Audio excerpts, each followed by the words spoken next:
بسم اللہ والصلاۃ والسلام علی رسول اللہ صلی اللہ علیہ وسلم۔ ناظرین، یہ میرے ہاتھ میں روزنامہ پاکستان کی کاپی ہے جو 24 اپریل 2012 کی۔ اس روزنامہ پاکستان کے چیف ایڈیٹر جناب مجیب الرحمان شامی اس اخبار میں ایک کالم نگار ہیں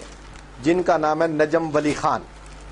یہ CT42 چینل جو ٹیلی ویژن ہے اس کے اینکر پرسن بھی ہیں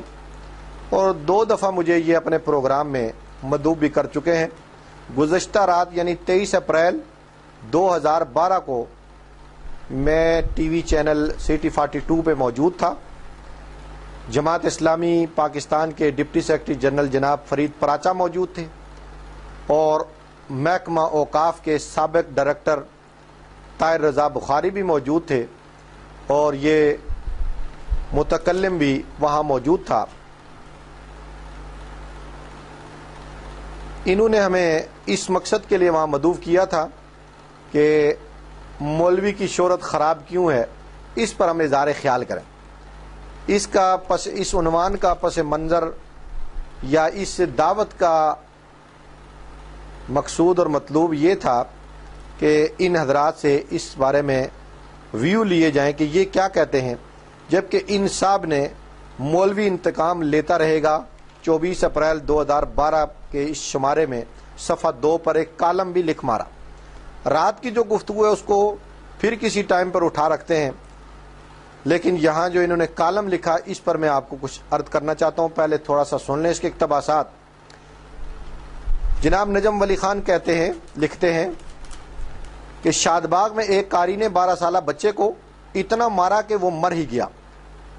اور یہ ایک ہی جگہ ہونے والا ایک ہی واقعہ نہیں، ہمارے بہت سارے عالم دین اس کے لیے بدنام ہیں اور اس بدنامی کو بڑھانے میں ہمارے ہی معاشرے کے دین سے بیزار طبقے نے بھی بڑا کردار ادا کیا، مگر کبھی یہ جاننے کی کوشش نہیں کی گئی کہ وہ مولوی جسے معاشرے میں عزت و وقار کا حامل ہی نہیں اعلیٰ اخلاقی اقدار کا علمبردار بھی ہونا چاہیے، اس کا یہ رویہ کیوں ہے؟ وہ اپنے مدرسوں میں بچوں کو زنجیروں سے باندھ کر کیوں رکھتا ہے؟ جب وہ سبق پڑھا رہا ہوتا ہے تو اس کے پاس ایک موٹا ڈنڈا کیوں ہوتا ہے جس کے استعمال میں بھی اسے کچھ آر نہیں؟ شاد باغ والے واقعے میں قاری کا نام بھی محمد جمیل اور بچے کا نام بھی محمد جمیل۔ بچے کو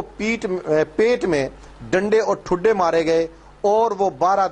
دن تک کرب و اذیت کا شکار رہنے کے بعد دم توڑ گیا۔ میں جب کسی عالم دین سے بات کرتا ہوں تو وہ اس رویے کی حمایت کرتا نظر نہیں آتا۔ تو یہاں ایک بات، یہ جو واقعہ ہوا رات کو پروگرام میں بھی میں نے یہی عرض کیا کہ یہ واقعہ ہمارے ہزاروں مدارس میں ایک واقعہ ہوا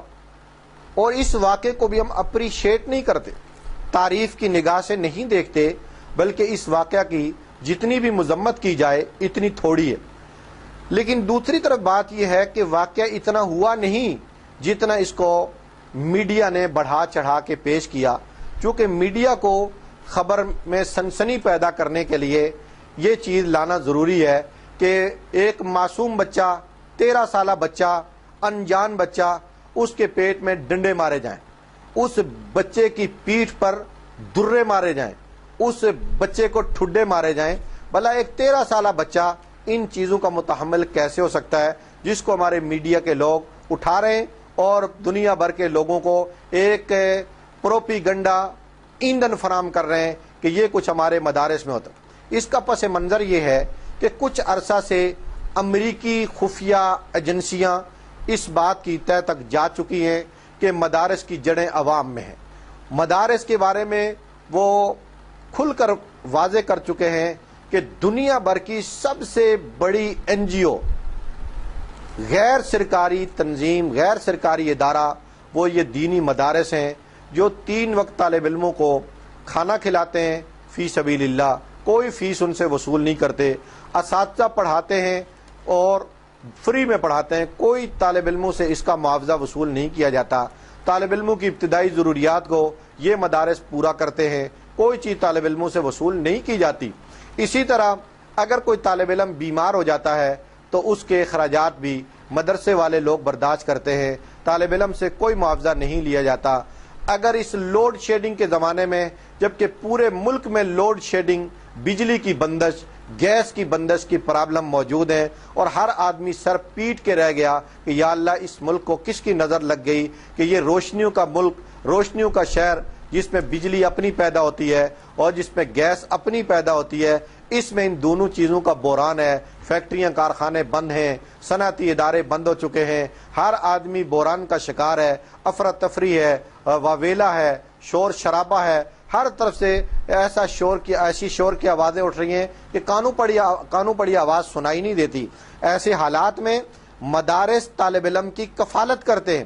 لوڈ شیڈنگ کی پرابلم ہے یا نہیں؟ مدرسے کے انتظامیہ کی درد سری نہیں، طالب علم کی درد سری نہیں۔ طالب علم کے لیے لکڑیوں کا ایندھن مہیا ہوتا ہے جو کچن میں چلتا ہے، استعمال ہوتا ہے۔ طالب علم کے لیے 3 وقت کی روٹی تیار کی جاتی ہے۔ بجلی کی لوڈ شیڈنگ ہے، طالب علموں کی کوئی درد سری نہیں ہے۔ اس کے متبادل UPS کا انتظام موجود ہے، اور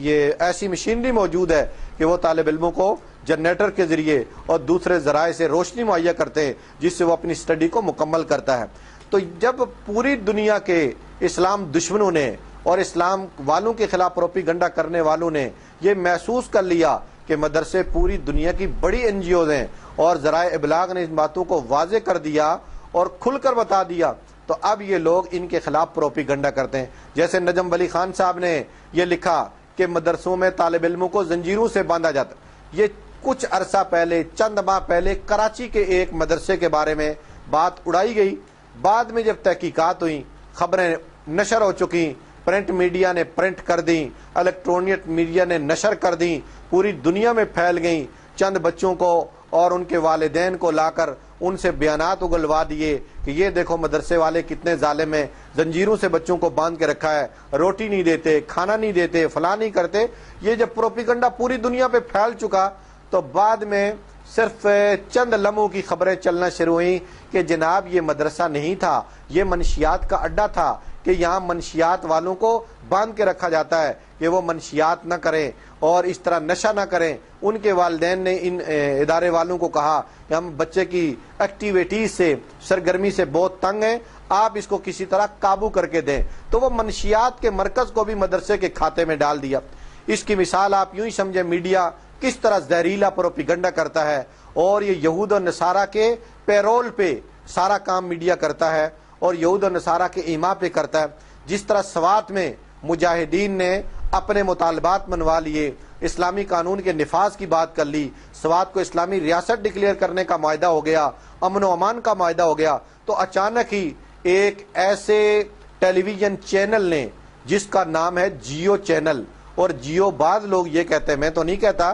لیکن بعض لوگ یہ کہتے ہیں کہ یہ یہودیوں کا چینل ہے، کیونکہ جیو یہ انہی کی طرف منسوب ہے، واللہ عالم بالصواب، میں تو یہ ایسا نہیں کہوں گا، لیکن لوگ یہ کہتے ہیں کہ یہ یہودیوں کے پیرول پہ کام کرنے والا چینل ہے۔ اس نے ویڈیو چلائی کہ ایک عورت کی آوازیں آ رہی ہیں اور یہ کہا جا رہا ہے کہ دیکھو طالبان مار رہے ہیں، طالبان دروں سے پٹائی کر رہے ہیں، طالبان سنگسار کر رہے ہیں، بچی کی آوازیں آ رہی۔ جب طالبان کے خلاف نفرت پورے ملک میں پھیل گئی کہ طالبان اتنے ظالم ہیں، پھر طالبان کو ظالمان کہا پاکستان کے وزیر داخلہ عبد الرحمن ملک نے کہ یہ طالبان نہیں ظالمان ہیں۔ تو پھر آپ مجھے بتائیں کہ جب یہ واویلا پورے پاکستان میں، پوری دنیا میں پھیل چکا، بعد میں یہ خبر نشر ہوئی کہ یہ ویڈیو غلط تھی، یہ خبر غلط تھی، تو اسی طرح یہ مدرسے کے بارے میں بھی خبریں اس طرح غلط پھیلائی جاتی ہیں۔ استاد نے اتنا نہیں مارا جتنا واویلا ہے۔ اس کی میں رات کو بھی ٹی وی چینل پہ وضاحت کی ہے کہ جیسے موسیٰ علیہ السلام نے 2 لڑنے والوں کو چھڑایا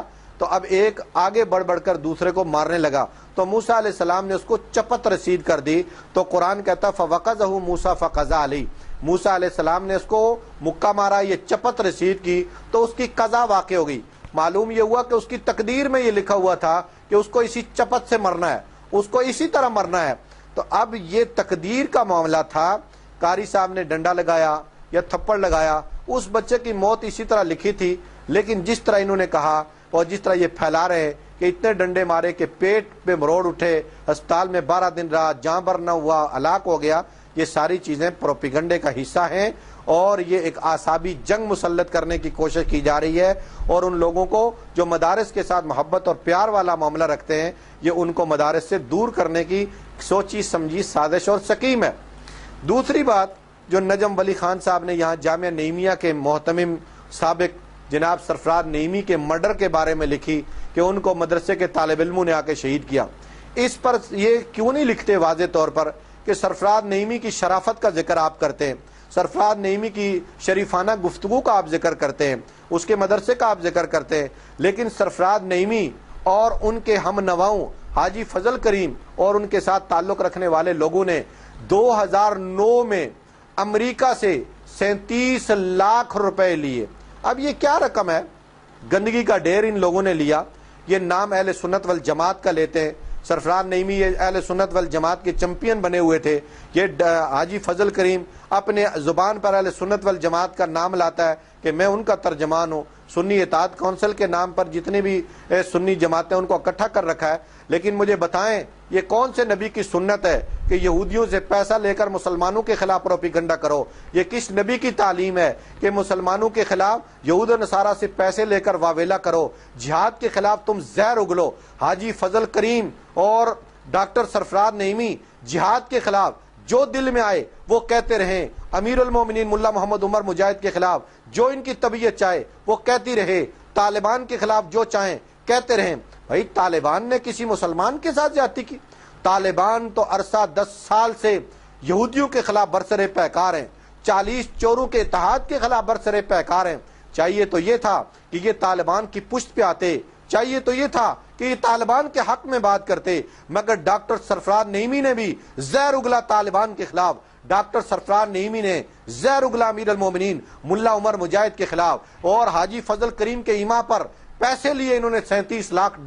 امریکی سفارت خانہ اسلام آباد سے، اور اب تو وہ پوری دنیا کے میڈیا پہ ویب سائٹوں پہ یہ خبر نشر ہو چکی ہے کہ ان کرائے کے ٹٹو نے اور کرائے کے لوگوں نے طالبان کے خلاف، مسلک دیوبند کے خلاف، علماء دیوبند کے خلاف، ہمارے جامعہ شریفیہ کے خلاف، جامعہ منظور الاسلامیہ کے خلاف زہر اگلا۔ جب اس طرح کے زہر تم اگلو گے، جن لوگوں نے جانیں تھیلیوں پہ رکھی میدان کارزار میں آئے، تو بلا بتاؤ وہ تمہیں معاف کرنے کے لیے ایک لمحے کے لیے بھی سوچیں گے؟ کیونکہ تم تو ایجنٹ ہو یہودیوں کے، تم تو ایجنٹ ہو نصارہ کے، تم تو کرائے کے غلام ہو، کرائے پر تم بکتے ہو، تھوڑے مول پہ تم بکے ہو۔ یہ ڈاکٹر سرفراز نعیمی اور اس کے لوگ جو 37 لاکھ پہ بکے، بلا بتاؤ 37 لاکھ تو ان کے 2 مہینے کا خرچہ مدرسے کا، اس 37 لاکھ کو لینے میں ان کو کیا ملا؟ اور یہ بات میں کوئی غلط نہیں کہہ رہا، دلائل کی دنیا میں کہہ رہا ہوں۔ یہ سنی اطاعت کونسل سے کتنے لوگ اس بنیاد پہ نکل گئے اور انہوں نے علیحدہ جماعت بنا لی کہ یہ حاجی فضل کریم بک گیا، ان لوگوں نے یوں کیا۔ اور مہتاب خان جو روزنامہ اوصاف اخبار کے چیف ایڈیٹر ہیں، انہوں نے 25 ستمبر 2011 کے روزنامہ اوصاف میں ایک پورا مضمون شائع کیا جس میں انہوں نے اس بات کا انکشاف کیا کہ امریکہ نے کچھ مولویوں کو خرید لیا، پاکستان میں دیوبندی بریلوی کی لڑائی کرانا چاہتا امریکہ۔ اس بات پر انہوں نے کہا مجھے بڑی تشویش تھی، مجھے کہیں سے کوئی سراغ نہیں مل رہا تھا کہ یہ اس کے پیچھے گیم کیا ہے۔ میں لاہور آیا، میں نے ڈاکٹر سرفراز نعیمی سے ملاقات کی اور میں نے اس بارے میں ان سے پوچھا تو ڈاکٹر سرفراز نعیمی نے بھی کہا ہاں کچھ خبر اس طرح کی۔ بھائی جب تم ڈالر لو کر جہاد کے خلاف بات کرو گے تو پھر تو تم ڈالریوں کے ساتھی ہو، تم امریکیوں کے ساتھی ہو، پھر کیوں کہتے ہو کہ سرفراز نعیمی کو کسی مدرسے کے طالب علم نے مار دیا؟ سرفراز نعیمی ہو یا سرفراز نعیمی کی طرح کا کرتوت کرنے والا کوئی بھی بندہ ہو تو وہ امریکی ایجنٹ سمجھ کر، اس کو جاسوس سمجھ کر اڑا دیا جائے گا۔ یہ آج بھی یہ لوگ کان کھول کے سنیں، کل بھی کان کھول کے سنیں، آئندہ بھی وہ اس چیز کی توقع رکھیں کہ جب بھی یہ امریکہ کا ایجنٹ بن کر، امریکہ سے پیسے لے کر، کرائے کے ٹاؤٹ بن کر یہ کوئی بھی جہاد کے خلاف، دین کے خلاف، اسلام کے خلاف، مسلمان کے خلاف بات کریں گے تو ان کا حکم بھی جاسوس کا ہوگا۔ تو جاسوس، امریکی جاسوس سمجھ کر ان کو، چاہے جامعہ نعیمیہ کا آنگن ہو، چاہے جامعہ نعیمیہ کا ممبر ہو، کہ کسی جگہ بھی قابل معافی نہیں۔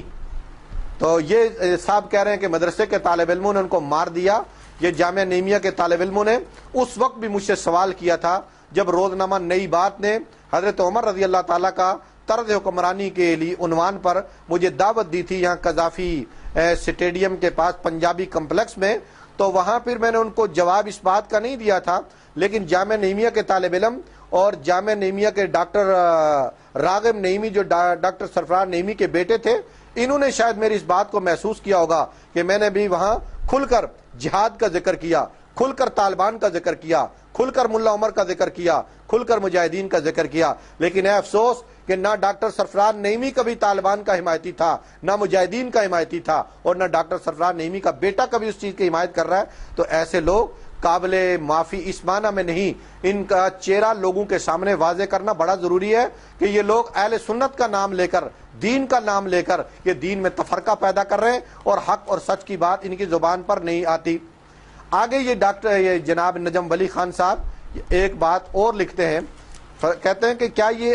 امر ایک حقیقت نہیں کہ اگر آپ ایک کھاتے کماتے شخص ہیں تو آپ نے کبھی یہ نہیں سوچا ہوگا کہ آپ اپنے لخت جگر کو مولوی، امام مسجد، قاری یا عالم دین بنائیں گے. آپ اور آپ کی اہلیہ نے ہمیشہ بچوں کے لیے انجینئر، پائلٹ، ڈاکٹر بننے کے خواب دیکھے اور دکھائے ہوں گے. ہمارے پاس اس وقت مساجد کے اماموں کی صورت میں علماء کرام کی جو کھیپ موجود ہے وہ ایسے دور میں تیار ہوئی ہے جب ان بچوں ہی کو مدرسوں میں بھیجا جاتا تھا جو اسکولوں میں نہ چل سکے، یا جن کے والدین کے اتنے مالی وسائل نہ ہوں کہ وہ اپنے بچوں کے کھانے اور کپڑوں کے انتظام کے ساتھ ساتھ تعلیمی اخراجات بھی برداشت کر سکیں. یہ مدرسے بچوں کو دینی تعلیم دینے کے ساتھ ساتھ ان کے تمام تر اخراجات بھی اٹھاتے ہیں، زکوٰۃ صدقات سے پورا کیے، ان کے جنہیں زکوٰۃ صدقات سے پورا کیا جاتا ہے. اور آگے انہوں نے بالٹی کا ذکر بھی کیا کہ جو طالب علم بالٹیاں لے کر محلوں میں گھومتے ہیں اور سالن اکٹھا کر کے وہاں سے لاتے ہیں. دیکھیں یہاں بات ہے، جس طرح نجم ولی خان صاحب بتانا چاہتے ہیں کہ امیر لوگوں کو انجینئری محبوب ہے، امیر لوگوں کو مولوی سے کوئی سروکار نہیں، مسجد سے کوئی سروکار نہیں، قاری یا عالم دین بنانے کی کوئی سروکار نہیں. بھائی قرآن کا قاری اپنے بچے کو وہ بنائے گا جس کے دل دماغ میں رسول اللہ کا یہ فرمان پیوست ہوگا کہ قرآن کا جو قاری ہے اس کو قیامت کے دن کہا جائے گا اقرا ورتقی ورتل کما کنت ترتل فی الدنیا فإن منزلک عند آخر آیۃ تقرأها. قرآن کے قاری قرآن پڑھتا جا، جنت کے درجے چڑھتا جا. بھائی قرآن کا قاری تو اپنے بچے کو وہ بنائے گا جس کو جنت کے درجات عزیز ہیں، اور امام مسجد اپنے بچے کو وہ بنائے گا جس کو جنت کے درجات عزیز ہیں، اور عالم اپنے بچے کو وہ بنائے گا جس کو جنت الفردوس مطلوب ہوگی، اور جس کو صرف دنیا کی متاع قلیل، تھوڑا سا 10,000 20,000 روپے تنخواہ کی ضرورت ہے، اس کو کیا ضرورت ہے کہ وہ بچے کو قرآن کا قاری بنائے، حافظ بنائے. تو یہ ماں باپ جو بچوں کو قرآن کا قاری اور حافظ بناتے ہیں اس لیے نہیں بناتے کہ جناب ان کے پاس کھانے پینے کا کچھ نہیں ہے، ان کے پاس اللہ کا دیا سب کچھ ہے. آج یہ جتنے بڑے بڑے علماء، قراء، قاری موجود ہیں، ان میں سے کون سے ایسے لوگ ہیں جو بیچارے بالکل گئے گزرے لوگ تھے؟ الحمدللہ بڑے بڑے لوگ موجود ہیں. مولانا طارق جمیل کا طوطی پوری دنیا میں اس وقت بولتا ہے، بیان کرتے ہیں. تو ان کا والد ذمہ دار تھا، ڈاکٹر بننے نکلے تھے، اللہ نے دین کے لیے قبول کیا تو اللہ نے پوری دنیا میں کیسے دین کی نسبت سے شہرت دی. مولانا تقی عثمانی کو دیکھیں کہ ان کے والد دارالعلوم دیوبند کے مفتی تھے، قرآن کی تفسیر 8 جلدوں میں لکھ دی. مولانا تقی عثمانی نے کتنا کام کیا، آج کتنے ان کے ماشاءاللہ وسائل اللہ تعالیٰ نے ان کو عطا فرمائے. ایک جو ان کو معارف القرآن بکتی ہے، لاکھوں روپے اس کے وصول ہوتے ہیں، مگر ان کے بچے تو قرآن کے قاری ہیں، ان کے بچے تو قرآن کے عالم ہیں. اور کئی جگہوں پہ آپ چلتے چلے جائیں، الحمدللہ بڑے کھاتے پیتے لوگ قرآن کے محافظ ہیں اور قرآن کے پاسبان ہیں، قرآن پر کتابیں لکھی. تو الحمدللہ یہ غریب لوگ، اس پر ہمیں فخر کرنا چاہیے کہ نبی پاک صلی اللہ علیہ وسلم نے غریب مزدور کا ہاتھ پکڑا اور اس کی مزدوری کو دیکھ کر آپ صلی اللہ علیہ وسلم نے اس کے ہاتھوں کا بوسہ لیا کہ واہ واہ یہ تو حلال کی کمائی کھانے والا ہے. ایک گداگر آیا، گداگر کو حضور نے فرمایا تیرے گھر میں کچھ ہے؟ ایک پیالہ اور کملی موجود تھی، فرمایا لے کے آ. پیالہ کملی حضور نے نیلام کر دی، اور نیلامی کے بعد اس کو فرمایا کہ جا کلہاڑا لے جا، جنگل سے لکڑیاں کاٹ، اور لکڑیاں کاٹنے کے بعد ان کو فروخت کر، تیرے لیے ہاتھ اٹھانے سے بہتر ہے. اسی لیے حضور نے فرمایا الید العلیٰ خیر من الید السفلیٰ، یہ نیچے والا ہاتھ، یہ اوپر والا ہاتھ نیچے والے ہاتھ سے بہتر. ایک ہاتھ ہے دینے والا، ایک ہاتھ ہے لینے والا. تو نبی پاک صلی اللہ علیہ وسلم نے دینے والے ہاتھ کو بہتر قرار دیا. تو معلوم یہ ہوا کہ یہ غریب لوگ جو ہیں، یہ کوئی تانے کی بات نہیں ہے کہ غریب والدین بچوں کو قرآن پڑھا رہے ہیں. بھائی کتنی بڑی سعادت کی بات ہے. اور جو عالم بنا رہے ہیں بچوں کو، العلماء ورثۃ الانبیاء، حضور نے فرمایا علماء انبیاء کے وارث ہیں. اور علماء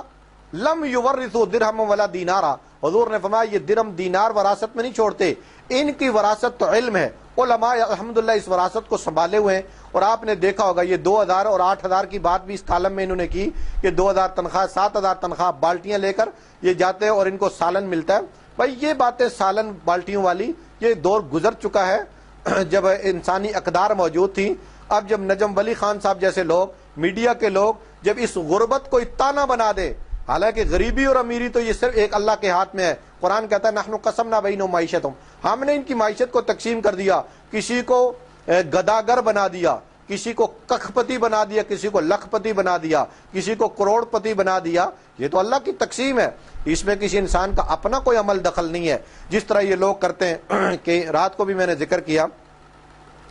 کہ جن لوگوں کو آپ کہتے ہیں یہ کھاتے پیتے لوگ ہیں، اب مثال کے طور پر ایک امیر باپ کا بیٹا ہے، اب یہ امیری اس کے پاس کس طرح آئی؟ دو چیزوں سے آئی، یا تو اس نے رزق حلال کمایا یا رزق حرام کمایا۔ رزق حلال سے اگر امیری اختیار کی تو میں یہ سمجھتا ہوں کہ بڑی سعادت کی بات ہے کہ اس کی نسبت صدیق اکبر کے ساتھ ہو گئی کہ وہ مال والے تھے، اللہ کے دین کے لیے ان کا مال کام آیا، اور حضرت عمر کے طرح ہو گئے اور ان کے ساتھ ان کی نسبت ہو گئی کہ جس عمر نے گھر کا آدھا مال حضور کی خدمت میں پیش کر دیا، صدیق اکبر نے پورا مال حضور کی خدمت میں پیش کر دیا۔ اس کی نسبت عثمان غنی کے ساتھ بن گئی، جس عثمان غنی نے اونٹوں کے قافلے پیغمبر کی آنکھوں کے سامنے لا کر کھڑے کر دیے کہ یا رسول اللہ یہ عثمان کا مال ہے جو آپ کی خدمت میں حاضر ہے۔ تو میرے کہنے کا مقصد یہ ہے کہ اگر مال اللہ نے دیا تو اس مال کو دین کے لیے لگایا تو سعادت کی بات ہے، اگر مال بھی ہے اور دنیا پہ لگایا تو بھائی یہ تو مٹی کا ڈھیر بن جائے گا، یہ کوئی فخر کی بات نہیں ہے۔ اور اگر مالدار ہے بندہ اور اس نے مال حلال طریقے سے نہیں کمایا، گورنمنٹ نے اس کو ٹھیکہ دیا 10 کروڑ روپے کا، اس نے 2 کروڑ روپے ٹھیکے کے کاموں پہ لگا دیا، 8 کروڑ اپنے بینک میں منتقل کر دیا۔ گورنمنٹ نے سڑک بنانے کے لیے 30 کروڑ روپے دیا، اس نے 15 کروڑ لگا دیا، 15 کروڑ بینک میں بھیج دیا۔ تو مجھے بتائیں اس پر یہ لوگ پراؤڈ کرتے ہیں، اس پر یہ لوگ فخر کرتے ہیں؟ یہ تو چوری کا مال تھا جو قوم کا مال ہے، یہ تو تم نے ڈکیتی کی ہے۔ اسی طریقے سے ایک آدمی مالدار بن جاتا ہے کسی پرمٹ کے اوپر سائن کرنے کے بعد، کسی فائل کے اوپر سائن کرنے کے بعد، اور اس سائن کے وہ پیسے لیتا ہے، رشوت لیتا ہے، کسی کو ملازمت کا جھانسا دیتا ہے، لاکھوں روپے بٹورتا ہے اور کمیشن کھاتا ہے۔ مجھے بتائیں کہ ایسی چیزیں جو رزق حلال کی بجائے رزق حرام کی طرف لے جاتی ہیں، اس پر یہ لوگ فخر کرتے کہ یہ امیروں کے بچے ہیں، یہ غریبوں کے بچے ہیں۔ ایک آدمی ڈکیتی کرتا ہے، ایک آدمی قوم کا پیسہ لوٹتا ہے، ایک آدمی پبلک اور قومی خزانے کا مال لوٹتا ہے، اپنے بچے کو ایچیسن میں پڑھاتا ہے، اپنے بچے کو امریکہ کی یونیورسٹی میں پڑھاتا ہے اور لاس اینجلس کی یونیورسٹیوں میں پڑھاتا ہے، اور اپنے بچوں کو لندن میں پڑھاتا ہے، اور پھر آ کر ٹائی اور پینٹ اور شرٹ کسنے کے بعد وہ ان غریبوں پر، ان مسکینوں پر جن کے پیغمبر ہاتھ چومے، ان کے سامنے اپنے آپ کو فخر کے طور پہ پیش کرے، تو اس بات کو تو کوئی دانشمند آدمی قبول کرنے کے لیے تیار نہیں ہے۔ تو بہرحال اس کالم کا علادہ سے بھی ان کو انشاءاللہ تفصیلی جواب دینا چاہیے، لیکن جتنا کچھ انہوں نے لکھا اس میں ان کو ایک بات یاد رکھنا چاہیے کہ یہ غریبی کا تانا ان طالب علموں کو دیتے ہیں، اور اس پر فخر کرنا چاہیے کہ ایک غریب کا بچہ اس نے قرآن کی تفسیر لکھ دی، ایک غریب کا بچہ اس نے رسول اللہ کے فرمان کی تفسیر لکھ دی۔ یہ میرے پیچھے آپ دیکھ رہے ہیں، یہ کتابیں مجھے کوئی بتائے کہ یہ کن لوگوں نے لکھی ہیں،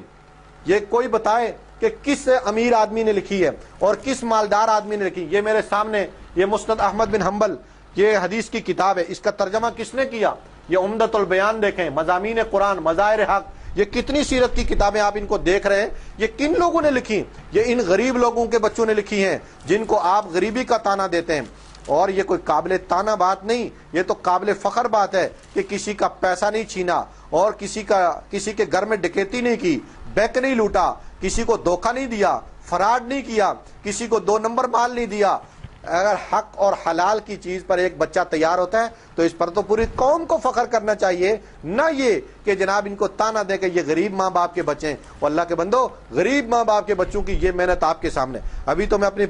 جامع اشرفیہ والی لائبریری آپ کو دکھاؤں تو آپ حیران ہوں گے کہ قرآن کی تفسیریں غریب بچوں نے لکھی ہے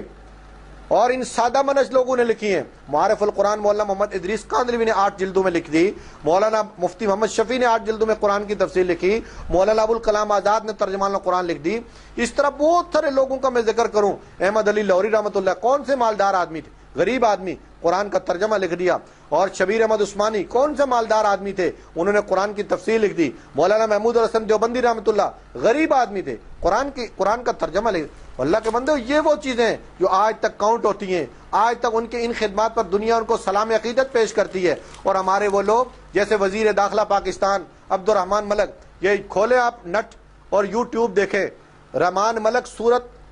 اخلاص جو ہے, قل هو اللہ احد اللہ الصمد لم یلد ولم یولد ولم یکن لہ کفوا احد, جو ہمارے چھوٹے بچے 8 سال کے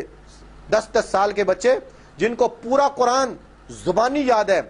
ہمارے پاکستان کا وزیر داخلہ عبد الرحمان ملک یہ یوٹیوب آج گواہ بن کے سامنے ہے کہ عبد الرحمان ملک کو سورت اخلاص نہیں آتی. لیکن کیا عبد الرحمان ملک, پورے پاکستان کی پولیس عبد الرحمان ملک کے ایک اشارے کے اوپر جو چاہے جیسا چاہے وہ کرواتا ہے اور اپنے آرڈر کی تعمیل کرواتا ہے. آئی جی اس کے تابع, ڈی آئی جی اس کے تابع, پولیس کے تھانے دار اس کے تابع, یہ سارے ایک جاہل آدمی کو سلیوٹ کرنے والے اتنے, اور یہاں قرآن کی تفسیریں لکھنے والے, قرآن پڑھنے پڑھانے والے, ان کو کہتے ہیں یہ غریب بچے ہیں, 2000 تنخواہ لیتے ہیں, 8000 تنخواہ لیتے ہیں. بھائی نجم ولی خان, ان چیزوں پر کبھی غور کرو کہ یہ 2000 یا 8000 لینے والے, کبھی آپ نے خبر نہیں سنی ہوگی کہ انہوں نے کہیں کمیشن کھائی ہے, انہوں نے کہیں ٹھیکے کا مال کھایا ہے, انہوں نے گورنمنٹ کے سیمنٹ کے ٹرک اپنے سٹوروں میں سٹور کیے ہیں, گورنمنٹ کا مال انہوں نے سٹور کیا, یا سوئٹزرلینڈ کے بینکوں میں انہوں نے قومی خزانہ منتقل کیا. ایسا کوئی نہیں ہے. لیکن جن کو اوپر تم فخر کرتے ہو, جن کو تم سلام عقیدت پیش کرنا چاہتے ہو, پاکستان کے صدر آصف علی زرداری, آج بھی پاکستان کی سپریم کورٹ میں ان کے خلاف کیس چل رہا ہے اور ان کو چور ثابت کرنے کے لیے عدالت آمادہ دکھائی دیتی ہے. وزیر اعظم پاکستان یوسف رضا گیلانی کو عدالت 3 سال سے کہہ رہی ہے کہ لکھو اس چور صدر کے خلاف سوئٹزرلینڈ کے بینکوں کو, سوئٹزرلینڈ کی عدالتوں کو, کہ ہمارا یہ چور صدر, یہ ڈکیت صدر, اس نے قومی خزانے کا مال سوئٹزرلینڈ کے بینکوں میں رکھا ہوا ہے, اور یہ کہتے ہیں کہ جناب ان کو استثناء حاصل ہے. اور مجھے بتاؤ, 8 سال تک جناب صدر زرداری, پاکستان صدر آصف علی زرداری, یہ کیا جیلیں نہیں کاٹتے رہے؟ آخر کسی شریف آدمی کو ویسے ہی کون آدمی جیل میں ڈال سکتا ہے؟ ٹرائل ہوتا ہے کہ جناب مجھے ان لوگوں نے بغیر کسی وجہ کے 8 سال جیل میں رکھا ہے, مجھے اس کا معاوضہ دیا جائے اور مجھے اس کا ہرجانہ ادا کیا جائے. میں چور نہیں تھا, انہوں نے مجھے چور کہا. میں ڈاکو نہیں تھا, انہوں نے مجھے ڈاکو کہا. میں نے سوئٹزرلینڈ کے بینکوں میں پیسہ قوم کا منتقل نہیں کیا, میرے اوپر انہوں نے الزام لگایا. اگر سچے تھے تو یہ عدالت کا دروازہ کھٹکھٹاتے, سپریم کورٹ کے کٹہرے میں چلے جاتے, کسی اعلیٰ تعلیم یافتہ وکیل کی خدمات لیتے جو صدر آصف علی زرداری کو بے گناہ ثابت کرتا. مگر ہوا کیا, ان چوروں کا محافظ قانون وہ بھی چور بن گیا کہ جب قانون میں انہوں نے لکھ دیا کہ پاکستان کا جب تک کوئی بندہ صدر رہتا ہے اس کا عدالتی ٹرائل نہیں ہو سکتا. اس کی ابھی تم نے کسی اسلامی حکومت کے حکمران کو یہ دیکھا ہو کہ عمر بن خطاب کو کبھی استثناء ملا, حضرت عثمان غنی کو کبھی استثناء ملا؟ وہاں تو مجمع میں بندہ کھڑا ہو گیا, امیر المومنین آپ کا قد لمبا ہے, بیت المال سے مجھے بھی چادر ملی کہ کپڑے سلوا لو, اور آپ کو بھی چادر ملی, میرا تو کپڑا مشکل سے بنا, آپ اتنے لمبے قد کے آدمی ہیں, اتنا لمبا کرتا کیسے آپ کا بن گیا؟ حضرت عمر خاموش. فرمایا میرے جواب دینے سے بہتر ہے کہ میرا بیٹا اس کا جواب دے. بیٹا اٹھ کے کھڑا ہوا, اس نے کہا بھائی سنو, آپ کا اعتراض اپنی جگہ پہ, میرے ابا کو بھی کپڑا ملا اور مجھے بھی کپڑا ملا بیت المال سے, چونکہ مجھے معلوم تھا کہ ابا جی کے جسم پر اس کپڑے نے پورا نہیں آنا, میں نے اپنا کپڑا ابا جی کے حوالے کیا کہ ابا جی آپ دونوں کپڑے ملا کر اپنا کپڑا بنوا لیں. جواب آ گیا, لوگ مطمئن ہو گئے, پبلک مطمئن ہو گئی. اگر عمر بن خطاب جیسا بندہ, جس کو حضور فرمائے کہ تو جس راستے سے گزرتا ہے شیطان راستہ چھوڑ دیتا ہے, جس عمر کے لیے حضور یہ فرمائیں کہ عمر میرے بعد اگر کسی کو نبوت ملے تو عمر اس کا حقدار ہے کہ تاج نبوت اس کے سر پہ رکھا جائے, جس عمر کی یہ شان ہے, اس عمر سے تو پبلک کا بندہ اٹھ کے سوال کرے, عمر کے ماتھے پہ تیوری نہ آئے, عمر کو جلال نہ آئے, عمر کو غصہ نہ آئے, بلکہ اس کو تسلی اور تشفی بخش جواب دے دے, تو آج کے صدر جو 8 سال تک چوری کے کیس میں, قومی خزانہ لوٹنے کے کیس میں جیلیں بھگتتے رہے, ان کو استثناء مل جائے. تو یہ قانون چوروں کی حفاظت کرنے والا قانون ہے. اور عدالتیں تو چیخ رہی ہیں کہ خط لکھ دو سوئٹزرلینڈ کو، ان لوگوں کو، کہ ہمارے چور صاحب، ہمارے ڈکیت صدر صاحب کا یہاں بینک رکھا ہوا ہے، لہذا اس کو پاکستان میں منتقل کر دو۔ ان پر تمہیں پراؤڈ ہے، ان کے نعرے لگاتے ہو، چوروں کے نعرے لگاتے ہو۔ اور یہاں پاکستان میں عجیب بات ہے کہ یہاں کوئی آدمی اگر کسی کی مرغی چوری کر لے نا دیہات میں، تو فوراً دوسرے دن تھانے کے اندر اس کی خلاف FIR درج کرائی جاتی ہے کہ میرا اصیل مرغا رات کو فلانے کے بیٹے نے چوری کر لیا۔ اب جناب تھانے دار 2 بندوں کو بھیجتا ہتکڑی دے کر، اس مرغا چرانے کے کیس میں محلے کے فتح الدین کو ہتکڑی لگا کر جیل میں بھیج دیا جاتا ہے کہ جناب اس نے مرغا چوری کیا۔ مگر یہاں قومی خزانہ لوٹنے والے، قومی خزانہ سوئٹزرلینڈ کے بینکوں میں منتقل کرنے والے، ان کو سلام عقیدت پیش کیا جاتا ہے، ان کے نعرے لگائے جاتے ہیں کہ ایک آصف علی زرداری 100 لوگوں پر بھاری، یہ اس طرح کے نعرے لگتے ہیں۔ بغرض یہ کہ بہت ساری خامیاں اگر یہ بیان کرتے چلے جائیں تو یہ چیز جو ہے یہ اپنے ملک کے خلاف ہی FIR جو ہے پورے دنیا میں درج کرانے والی بات ہوگی۔ لیکن یہ بات یاد رکھنا چاہیے کہ جن لوگوں پر آپ الزام دھرتے ہیں کہ یہ ایسے لوگ ہیں، کم از کم یہ کرپٹ تو نہیں ہے، کم از کم ان کا جو دامن سفید ہے اس کے اوپر کوئی رشوت کا کوئی داغ دبا تو نہیں۔ ان چیزوں کو سوچنا چاہیے۔ ایک بات جو میں آپ حضرات کے گوش گزار کرنا چاہتا ہوں کہ یہاں بڑا واویلا ہے کہ قاری صاحب نے بچے کو مارا۔ میں پہلے عرض کر چکا ہوں کہ ہم اس کی حمایت ایک لمحے کے لیے کرنے کے لیے تیار نہیں۔ ہمارے مدارس میں الحمدللہ تسلی بخش تعلیم دی جاتی ہے اور استاد چٹائی کے ساتھ چٹائی بن کر ان بچوں پر قرآن کی محنت کرتا ہے، قرآن کے حافظ بناتا ہے۔ حالانکہ یہ اتنا مشکل ترین مرحلہ ہوتا ہے کہ استاد کا بلڈ پریشر کئی دفعہ ہائی ہو جاتا ہے جب بچہ قرآن کا سبق یاد کر کے نہیں سناتا۔ اور سبق کتنا ہوتا ہے؟ 8 سطریں، 10 سطریں یا 1 رکوع، مگر بچہ یاد نہیں کرتا، تو تھوڑی سی تادیبی کاروائی استاد کرتے ہیں۔ انہوں نے کہا موٹا ڈنڈا استاد کے پاس رکھا ہوتا ہے۔ بھائی موٹا ڈنڈا استاد ہڈیاں توڑنے کے لیے نہیں رکھتا، یہ تو ایک سنت الہی چلی آ رہی ہے۔ آدم علیہ السلام جنت سے دنیا میں آئے تو اللہ تعالیٰ نے ایک ڈنڈا ان کے ہاتھ میں دیا کہ آدم یہ ساتھ لے لو۔ آدم علیہ السلام سے چلتے چلتے وہی ڈنڈا شعیب علیہ السلام کے پاس آیا۔ شعیب علیہ السلام نے جب اپنی بیٹی حضرت موسیٰ علیہ السلام کے نکاح میں دی تو کچھ بکریاں بھی ان کے حوالے کی، اور وہ ڈنڈا جو جنت سے آدم علیہ السلام لے کر آئے تھے وہ ڈنڈا بھی شعیب علیہ السلام نے موسیٰ علیہ السلام کے حوالے کیا۔ اور موسیٰ علیہ السلام کے اس ڈنڈے کا ذکر قرآن میں بھی آیا کہ موسیٰ علیہ السلام اس ڈنڈے کو پتھر پہ مارتے تو پتھر سے پانی کے چشمے پھوٹ پڑتے تھے۔ یہی ڈنڈا موسیٰ علیہ السلام کا جب دریا کے چلتی موجوں پہ لگا تو دریا 2 ٹکڑے ہو گیا اور پانی جم گیا اور تھم گیا، بیچ میں سے راستہ بن گیا۔ اور یہی ڈنڈا جب موسیٰ علیہ السلام پھینکتے تو وہ بہت بڑا عیدہ بن گیا۔ قرآن نے اس کو حیۃ تسعیٰ کہا، قرآن نے اس کو ثعبان مبین کہا، عیدہ۔ اور اتنا بڑا علامہ ابن کثیر نے اپنی کتاب قصص الانبیاء میں لکھا کہ اتنا بڑا سانپ بن گیا کہ 60 ہاتھ لمبا، یہ دیکھیں ہاتھ اتنا، 60 ہاتھ لمبا اور اتنا موٹا کہ نیچے والا جبڑا زمین پہ لگتا تھا اور اوپر والا جبڑا فرعون کے محل کی منڈیر کے ساتھ لگتا تھا۔ اور عجیب بات کہ فرعون کو کبھی بخار سر درد نہیں ہوتا تھا۔ آج پہلا دن ہے کہ یہ سانپ دیکھنے کے بعد فرعون کو بخار آیا، اور فرعون 40 دن تک واش روم نہیں جاتا تھا۔ آج پہلا دن ہے کہ فرعون اس عیدہ کو دیکھنے کے بعد ایک دن میں 40 مرتبہ واش روم گیا۔ تو یہ ڈنڈے کی جہاں تک بات کی نا، ڈنڈا ایک تاریخ رکھتا ہے۔ اور یہی ڈنڈا اللہ نے پوچھا موسیٰ ما تلک بیمینک یا موسیٰ، موسیٰ آپ کے دائیں ہاتھ میں یہ کیا ہے؟ اللہ کو نہیں پتا کیا ہے؟ اللہ دل کے بھید جانتا ہے، ظاہر کے حالات جانتا ہے، پھر بھی پوچھتا ہے موسیٰ تیرے ہاتھ میں کیا ہے؟ اللہ اس ڈنڈے کی عظمت بتانا چاہتے ہیں۔ اور موسیٰ علیہ السلام جیسا جلالی اور لاڈلا نبی فرمانے لگے اللہ جی یہ ڈنڈا ہے، اتوکا علیہ، میں جب چلتا ہوں سفر میں تو ٹیکتا ہوں اس کو زمین پہ۔ اب دیکھیں پہاڑی علاقوں میں آدمی کے ہاتھ میں ڈنڈا ہو تو اس کے بڑے فائدے، ڈہلوانوں پہ اترنا اور چڑھنا، مد و جزر راستوں کے، اس کے لیے ڈنڈا بڑے کام آتا ہے۔ چڑھائی پہ ایک آدمی چڑھ رہا ہے، پاؤں پھسلنے سے بچ جاتا ہے۔ اترائی میں ایک آدمی اتر رہا ہے چڑھائی سے، تو جب ڈنڈا ٹیک کے آتا ہے تو منہ کے بل گرنے سے بچ جاتا ہے۔ یہ ڈنڈے کے فضائل ہیں۔ اتوکا علیہ، مولا میں ڈنڈے کا سہارا لیتا ہوں۔ وَأَحُشُّ بِهَا عَلَىٰ غَنَمِي، مولا میرے پاس بکریاں ہیں، ان کو چرانے کے لیے میں ڈنڈا درخت کی شاخوں پہ مارتا ہوں تو وہاں سے پتے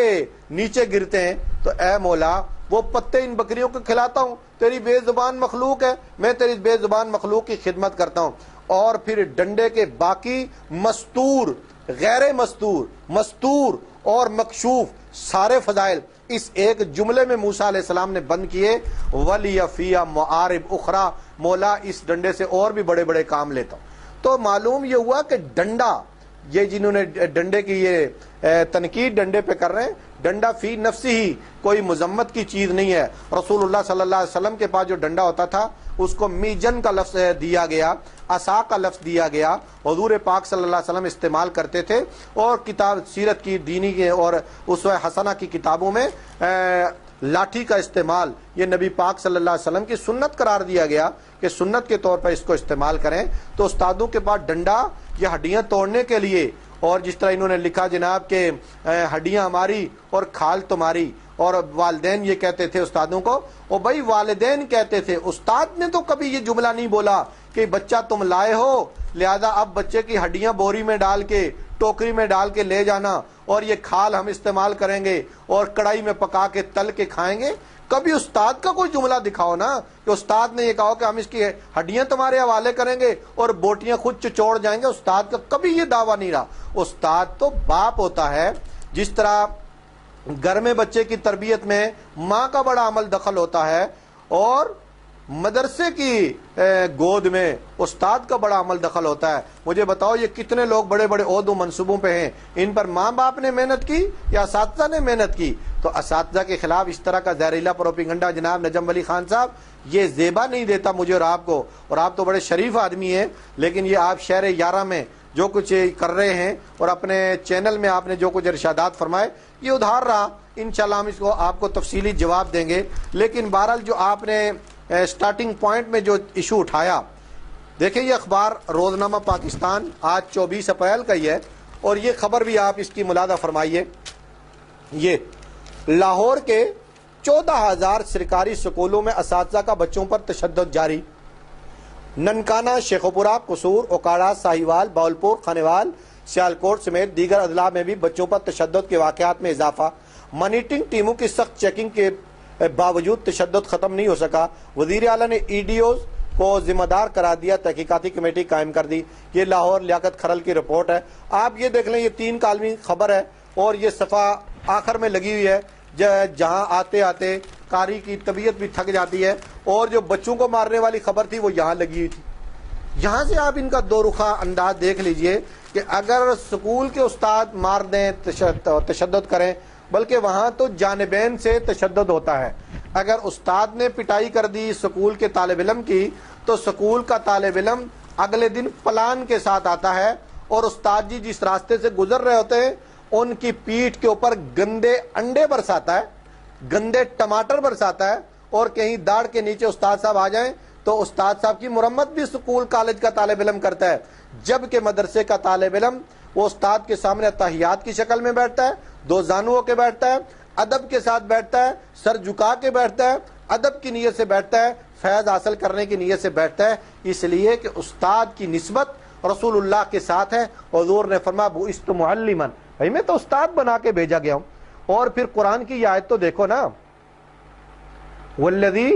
بعث فی الامیین رسولا منہم یتلو علیہم آیاتی، یہ پیغمبر کا منصب ہے۔ قرآن کی آیتوں کی تلاوت کرنا کس کا کام؟ پیغمبر کا کام۔ وَيُعَلِّمُهُمُ الْكِتَابَ، قرآن کی تعلیم دینا یہ پیغمبر کا کام۔ وَيُزَكِّيهِمْ، دلوں کے اندر سے گندی باتیں ختم کرنا پیغمبر کا کام۔ تو بھائی جو پیغمبر کا کام تھا وہ ان مسکین غریب لوگوں نے اختیار کیا، تو اس پر تو خوش ہونا چاہیے، فخر کا اظہار کرنا چاہیے، نہ یہ کہ غریب سمجھ کر، استاد سمجھ کر، معلم سمجھ کر، خطیب سمجھ کر، امام سمجھ کر ان لوگوں کے خلاف اخبارات بھر دیے جائیں، پروپیگنڈا کر دیا جائے۔ اللہ رب العالمین مجھے اور آپ کو عمل کی سمجھ کی توفیق دے۔ یاد رکھیے انہی لوگوں کے ساتھ رہنے کا اللہ کے رسول نے فرمایا کن فی الدنیا عالمن، حضور نے فرمایا دنیا میں عالم بن کے رہو، او متعلمن، یا طالب علم بن کر رہو، او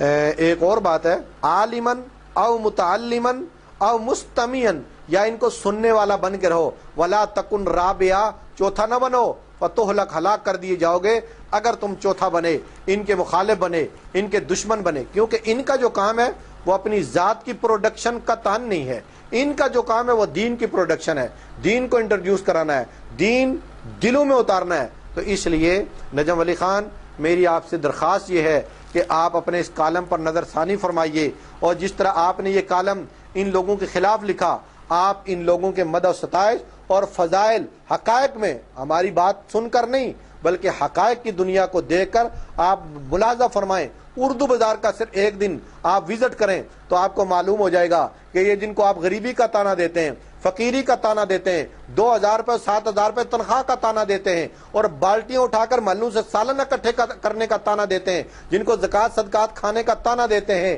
مدرسوں میں پرورش پانے کا تانا دیتے ہیں، اور غریب ماحول میں پرورش پانے کا تانا دیتے ہیں، اور مدرسے کے استاد کی ہاتھ سے ڈنڈا لگنے پر موت واقع ہو جانے پر آپ اس کو انتقام کی آگ قرار دے رہے ہیں۔ یقیناً ان چیزوں کا تشفی بخش جواب آپ کو جامعہ اشرفیہ کی لائبریری دے گی، آپ کو اردو بازار دے گا، جہاں آپ کو معلوم ہوگا کہ قرآن کی تفسیریں